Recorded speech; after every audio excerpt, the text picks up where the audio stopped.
On parle de vos vacances maintenant. Question, quelle est l'une des destinations préférées des Français? Eh bien, il s'agit des parcs d'attractions. 90% d'entre vous s'y sont déjà rendus selon une enquête récente. Voici le classement des sites les plus fréquentés.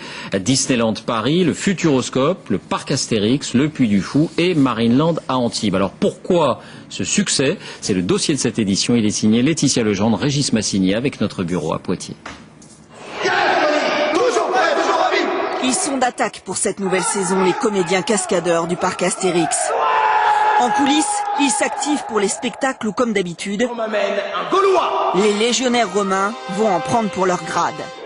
Certains comédiens sont là depuis 9 ans.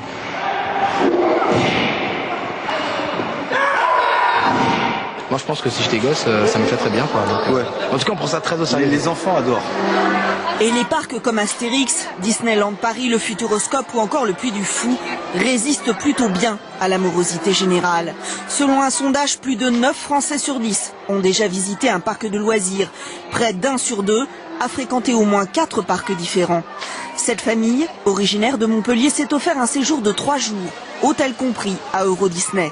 1 200 € sans compter les billets de train prélevés sur le budget vacances.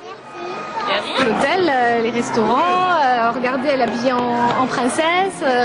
On s'est décidé de partir plusieurs jours pour bien profiter, surtout qu'elle est petite quoi. Et au niveau financier, bon voilà, on économise un peu et on se fait plaisir. Le secret de la réussite pour les parcs, c'est de proposer de nouvelles attractions tous les ans. Le Futuroscope cherche à sensibiliser cette année le grand public à la protection des océans. 1 million d'euros investis dans cette attraction interactive où les visiteurs détruisent les déchets. C'est la deuxième fois que nous venons. Donc il y a beaucoup de nouveautés par rapport à la première fois. De plus en plus de gens sont des revisiteurs, ils sont déjà venus, ils ont donc envie de découvrir autre chose. Et nous avons un principe que nous appliquons avec fermeté depuis maintenant 4-5 ans, modifier 20% du contenu chaque année, et ça marche. Des clients à la recherche des bons plans sur Internet. Ce qui marche, ce sont les promotions en basse saison, les passes annuelles ou les séjours avec hôtel.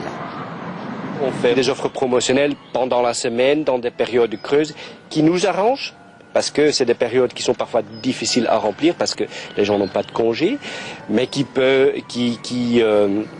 arrangent aussi nos visiteurs. Pas question cette année pour Astérix et ses comparses de se reposer sur leur laurier. Le gros de la saison se joue en juillet et en août et dépend en partie de la météo. Les parcs d'attractions craignent encore et toujours que le ciel leur tombe sur la tête.